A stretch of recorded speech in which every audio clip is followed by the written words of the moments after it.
तुमसे ज्यादा ही है। तुम्हारी डिग्री तो नकली है, हमारी डिग्री असली है।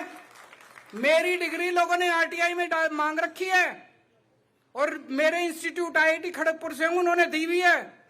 मेरे कितने नंबर आए फर्स्ट ईयर में, फर्स्ट सेमेस्टर, सारे दे रखा है। उनकी डिग्री मैंने मांग ली, मेरे खिलाफ क्रिमिनल केस कर रखा है। गुजरात में मेरे खिलाफ ट्रायल चल रहा है कि उनकी डिग्री क्यों मांगी मैंने। तो हम भी पढ़े लिखे हैं। आपकी अगर रिपोर्ट है तो रिपोर्ट दिखाओ। बातचीत तो होनी चाहिए देश के अंदर। जो आपके खिलाफ आवाज उठा रहे हैं उनके खिलाफ एफआईआर करा देते हो। मनीष कश्यप को नाक में दम कर रखा है। ऐसे ऐसे बहुत लोग हैं जिनकी नाक में दम कर रखा है इन्होंने। सही बोल रहे हैं लोग, अभी तो मजाक चल रहा था, कॉमेडी थी, लेकिन सही बात है। जो जो लोग इनके खिलाफ आवाज उठा रहे हैं एफआईआर करा देंगे, ये कर देंगे, वो कर देंगे, इसका मतलब कुछ तो गड़बड़ है। इसका मतलब E20 गड़बड़ है। E20 सही होता तो आमने सामने बैठ के बात करते। हम दो सबूत हम रखते, दो सबूत तुम रखते। लेकिन जब तुम धमकी देके कुछ करा रहे हो तो इसका मतलब गड़बड़ है। आज उसके ऊपर बात होगी कि क्या गड़बड़ है। दूसरी चीज, आजकल ये कह रहे हैं E25 अभी नहीं ला रहे, अभी स्टडी चल रही है। E30 अभी नहीं ला रहे, अभी स्टडी चल रही है। E40 अभी नहीं ला रहे, अभी कोई स्टडी नहीं चल रही। वो ये देख रहे हैं कितने दिन ये मुद्दा ठंडा पड़ता है, शांत हो जाएगा। जैसे ही मुद्दा शांत होगा E25 ले आएंगे, जैसे ही मुद्दा शांत होगा E30 लाएंगे, जैसे ही मुद्दा शांत होगा E40 ले आएंगे। ये कोई स्टडी नहीं कर रहे, कोई कुछ नहीं कर रहे, गुंडागर्दी कर रहे हैं, जबरदस्ती कर रखी है देश के साथ। इसलिए आज मैं एक चीज कहना चाहता हूं, पेट्रोल की और डीजल की गाड़ियां खरीदना बंद कर दो। ये जैसे E10 वाली गाड़ियां थी, E10 वाली गाड़ियों में धक्का करके E20 ले आए, अब गाड़ियां खराब हो गई। अगले साल E10 वाली गाड़ी में E25 ले आएंगे, E30 ले आएंगे, E40 ले आएंगे, भट्ठा बैठ जाएगा। अभी तुम खरीदोगे तो E20 वाली गाड़ियां मिल रही है मार्केट में, अब उसमें E30 आ गया तो वो भी खराब हो जाएगी। पहले इनको पूरा E100 ले आने दो, उसके बाद गाड़ी खरीदना। और खरीदनी हो तो इलेक्ट्रिकल व्हीकल खरीदना, और दूसरा कोई मत खरीद, डीजल वाला भी मत खरीदना। या डीजल में भी मिलावट करने की प्लानिंग कर रहे हैं ये लोग, तो कोई गाड़ी मत खरीदना। पेट्रोल डीजल की गाड़ियां खरीदनी बंद कर दो जब तक ये E100 ना ले आए।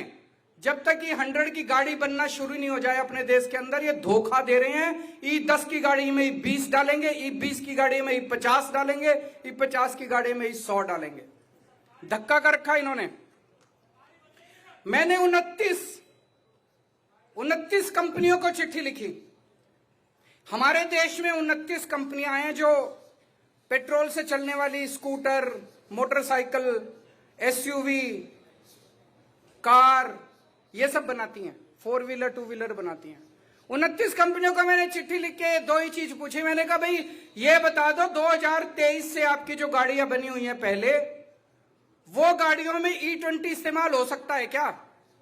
अगर आप कहते हो सकता है, और अगर किसी की गाड़ी खराब हो जाए तो फिर आप लिख के दे दो कि हर्जाना हम देंगे। अगर किसी की गाड़ी में माइलेज कम आए तो लिख के दे दो कि हर्जाना हम देंगे। ये दो बातें पूछी, किसी की चिट्ठी का जवाब नहीं आया। लेकिन 9 कंपनियों के अफसरों से मेरी खुद की डिटेल में बात हुई। बोले जी E2023 के पहले वाली गाड़ियां E10 थी, उनमें E20 इस्तेमाल नहीं हो सकता। बोले जबरदस्ती कर रखी है सरकार ने, E20 इस्तेमाल करोगे गाड़ी भी खराब होगी, माइलेज भी खराब होगी। तो मैंने कहा लिख के दे दो। बोले लिख के देंगे, धमकी दे रहे हैं प्रधानमंत्री जी, फैक्ट्री बंद करा दूंगा, इनकम टैक्स की रेड करा दूंगा, प्लांट बंद कर दूंगा, ईडी भेज दूंगा। बोले धमकी दे रहे हैं, हम लिख के नहीं दे सकते। और बोले अगर हमने उनके कहने से लिख के दे दिया E20 सही है, तो बोले फिर कंज्यूमर आ जाएगा, कंज्यूमर कोर्ट में जाके कहेगा हमारा हर्जाना दो। बोला ना ये लिख के दे सकते ना वो लिख के दे सकते। तो जबरदस्ती का रखिए। एक चुटकुला सुना करते थे कि एक बारी रशिया, अमेरिका और इंडिया तीनों की पुलिस के बीच में कंपटीशन हुआ। रशिया की पुलिस आई, अमेरिका की पुलिस आई और मोदी जी की पुलिस गई। एक शेर को जंगल में छोड़ दिया, पुलिस को कहा भाई इस शेर को पकड़ के लाओ। तो रशिया की जो पुलिस थी वो 5 दिन में शेर को पकड़ के ले आई। अमेरिका की पुलिस 1 दिन में शेर को पकड़ के ले आई। मोदी जी की पुलिस 1 दिन बीत गए, 2 दिन बीत गए, 3 दिन बीत गए, पता ही नहीं चला, आई नहीं पुलिस। तो अंदर जाके देखा तो मोदी जी की पुलिस ने कुत्ते को पकड़ रखा है, मार रहे हैं उसको, बोल मैं शेर हूं, बोल मैं शेर हूं। यही हाल कर रखा है इन्होंने हमारे साथ। E20 ठीक है, E20 ठीक है। अरे कहां से ठीक है? ये इतने सारे लोग झूठ बोल रहे हैं। और अब तो जो बीजेपी वाले थे ये कह रहे हैं एंटी नेशनल हैं, ये कह रहे हैं ये तो विपक्ष का एजेंडा है। जो बीजेपी वाले थे वो भी गालियां दे रहे हैं अब इनको। अब एक सबसे बड़ी बात उठती है, इथेनॉल पेट्रोल से महंगा है ना मनीष? 40-50 रुपए का टैक्स सारे अगर घटा दो तो 50 रुपए के करीब पेट्रोल पड़ता है, और टैक्स सारे हटा दो तो 70 रुपए का इथेनॉल पड़ता है। इथेनॉल महंगा है पेट्रोल से। इथेनॉल की माइलेज कम है क्योंकि कैलोरीफिक वैल्यू कम है। ये कह रहे थे इथेनॉल से फॉरेन एक्सचेंज बचती है, वो भी कई लोगों ने आर्टिकल लिख के कैलकुलेशन करके, कोई फॉरेन एक्सचेंज नहीं बचती। कह रहे थे इथेनॉल से किसान को फायदा हो रहा, कोई किसान नहीं फायदा हो रहा।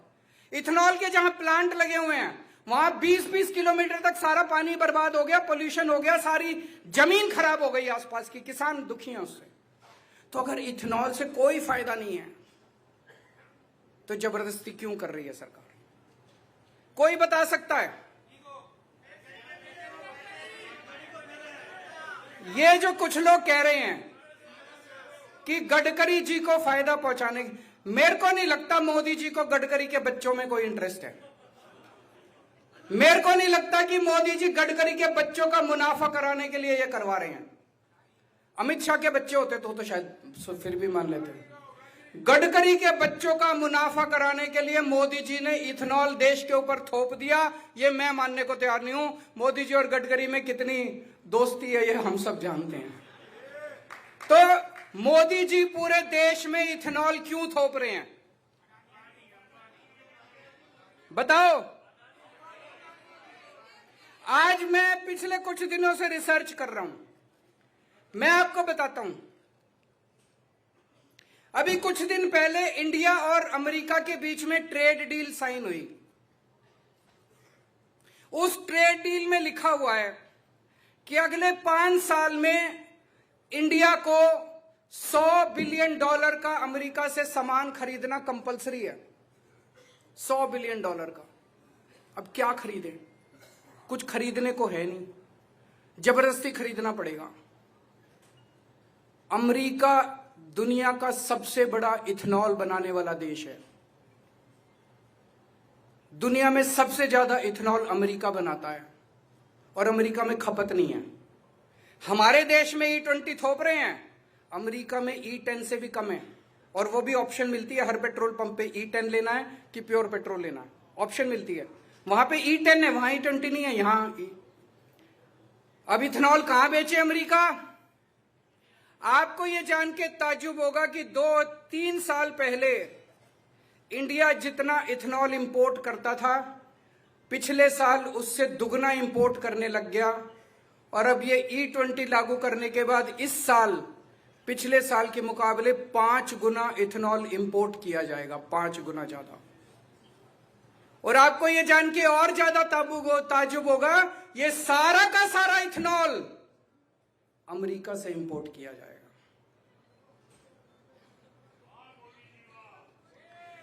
मैं फिर से समझा दूं आपको, पिछले साल 1 बिलियन लीटर्स इथेनॉल अमेरिका से इंपोर्ट किया गया। कितना? 1 बिलियन लीटर्स। 3 साल पहले इसका आधा किया गया था। पिछले साल 1 बिलियन, इस साल जब E20 लागू कर दिया गया 5 billion litres of ethanol import किया जाएगा, और सारा का सारा अमेरिका से इंपोर्ट किया जाएगा। तो ये जो अमेरिका के साथ जो ट्रंप के सामने मोदी जी झुके हुए हैं, जो भी मजबूरी है मेरे को बताने की जरूरत नहीं है, आप लोगों को ज्यादा पता है। जो मजबूरी है, अमेरिका को खुश करने के लिए हमारे देश के ऊपर जबरदस्ती इथेनॉल थोपा जा रहा है। पहले 2018 में केंद्र सरकार ने ऐलान किया था कि हम 2030 तक देश के अंदर E20 लागू करेंगे। जब से ट्रंप आया है, अब मोदी जी ट्रंप के आने के बाद कह रहे हैं कि हम 2025 में 2026 में E20 लागू कर देंगे। तो मोदी जी की जो मजबूरी ट्रंप के सामने है, ट्रंप ने जो मोदी जी की गर्दन पकड़ रखी है, जो हाथ पकड़ के मरोड़ रखा है मोदी जी का, उसका भुगताना आज हमारे देश के लोग 1 billion litre 5 billion litres 5 billion litres का मतलब हुआ लगभग $2.5 बिलियन। एक साल में $2.5 बिलियन का इथेनॉल हम अमेरिका से खरीदेंगे। 5 साल में $12.5 बिलियन। और अगर आप डॉलर की वैल्यू इंक्रीज होगी, पेट्रोल की खपत, तो 15 से 20 बिलियन डॉलर का 5 साल में हम इथेनॉल खरीदेंगे। $100 बिलियन का सामान खरीदना है, उसमें से $20 बिलियन का इथेनॉल खरीदेंगे हम अमेरिका से, जिसकी हमें जरूरत नहीं है, जिसकी हमें जरूरत नहीं है। तो ये जो मोदी जी बिछे हुए हैं ट्रंप के सामने, मोदी जी ने जो घुटने टेक रखे हैं, मोदी जी की जो मजबूरी है, कोई कहता है एप्स्टीन फाइल है, कोई कहता है अडानी को बचाने, मुझे नहीं पता क्या है, लेकिन मोदी जी ने पूरा देश बेच दिया, आप लोगों का घर बेच दिया, आप लोगों की गाड़ियां खराब कर दिया, आप लोगों का बेड़ा गर्क कर दिया, ट्रंप के सामने जो उनकी मजबूरी है।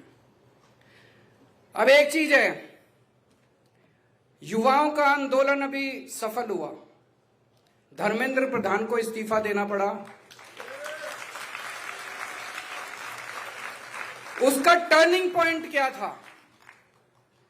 मोदी जी को बड़ा गरूर था, इन बच्चों को तो मैं देख लूंगा। एक दिन उन्होंने सोनम वांगचुक को जबरदस्ती वहां से उठा दिया, उनको लगा सोनम वांगचुक को उठा देंगे धरना खत्म हो जाएगा, धरना और बढ़ गया। फिर 20 जुलाई को उनको लगा डंडे मारो इनको, आंसू गैस छोड़ो, सर फोड़ दिए, अपने ही बच्चों के सर फोड़ दिए, टांगे तोड़ दी, खूब मारा बच्चों को, खूब मारा बच्चों को। उनको लगा माँ बाप डर जाएंगे, बच्चे डर जाएंगे, डर जाते हैं, अपने माँ बाप भी डर जाते हैं। माँ बाप कहते हैं खबरदार जो गया तो, बच्चे भी डर जाते हैं कि मैं वहां जाऊंगा तो पिटाई। कुछ तो चमत्कार हुआ, एक बार तो जंतर मंतर खत्म हो गया, रात होते होते 4000, 5000, 10,000 लोग 20 तारीख की रात को जंतर मंतर पहुंच गए। और जब जनता के बीच में डंडे का डर खत्म हो जाता है तो सिंहासन डोलने लगता है। 20 तारीख की रात ने तय कर दिया था, उसी दिन मैंने अपने दोस्तों को बोल दिया था अब तो धर्मेंद्र प्रधान को इस्तीफा देना पड़ेगा। जिस दिन जनता के मन में मार का, जेल का, इन्होंने मेरे को जेल में डाला, अगर मैंने कुछ गलत काम किया होता, मेरे मन में यह डर होता यार कन्विक्शन हो जाएगा, इनसे दोस्ती कर लो, मैं भी बीजेपी में चला जाता, एनडीए में चला जाता, इनका समर्थन। मेरे को पता था आज नहीं तो कल, कल नहीं तो परसों न्याय तो मिलेगा ही मिलेगा, मैं जेल चला गया। अब मेरे मन से भी जेल का डर, अगर इनको लगे ना केजरीवाल को जेल में डाल देंगे, हम, मेरे को जेल का डर नहीं लगता। 6 महीने रह आया, 6 साल भी रह लेंगे। तो जिस दिन जनता को जेल का डर और डंडे का डर खत्म हो जाता है, उस दिन जनता की जीत हो जाती है। और बड़े बड़े शासक, आज जितने आप लोग आए हैं और जितने लोग सोशल मीडिया पे देख रहे हैं, मैं आपको कहना चाहता हूं, कुछ लोग डरे हुए हैं, वीडियो डालने में भी डर लगता है, कुछ भी करने में। एक बार डर निकाल दो, सारे जने वीडियो डालना चालू कर दो, देखते हैं कितने लोगों को जेल भेजेंगे मोदी जी और कितने लोगों। तुम्हारी ईडी छोटी पड़ जाएगी मोदी जी, तुम्हारी सीबीआई छोटी पड़ जाएगी, तुम्हारी पुलिस, तुम्हारा इनकम टैक्स, सारी एजेंसी छोटी पड़ जाएगी। कई बार हम सोचते हैं ना, अंग्रेज तो थे 80,000 और देश की जनता उन दिनों में थी 30 करोड़। 80,000 लोगों ने 30 करोड़ लोगों पे कैसे राज शासन कर लिया?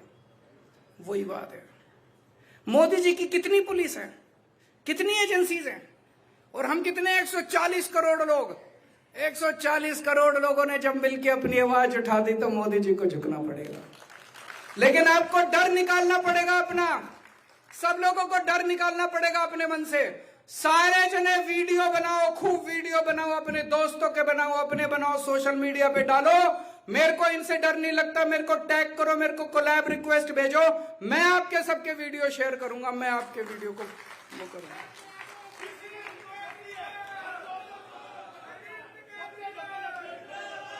दूसरी बात, कुछ दिन पहले मैंने कहा था प्रधानमंत्री के नाम पिटीशन साइन करो। 2 लाख से ज्यादा लोगों ने पिटीशन साइन किए ऑनलाइन। उनके प्रिंट आउट ले लिए मैंने। मंगलवार को 4 तारीख को सुबह 12 बजे वो सारी पिटीशन लेके मैं प्रधानमंत्री जी को देने के लिए व्यक्तिगत खुद जाऊंगा उनके घर की तरफ।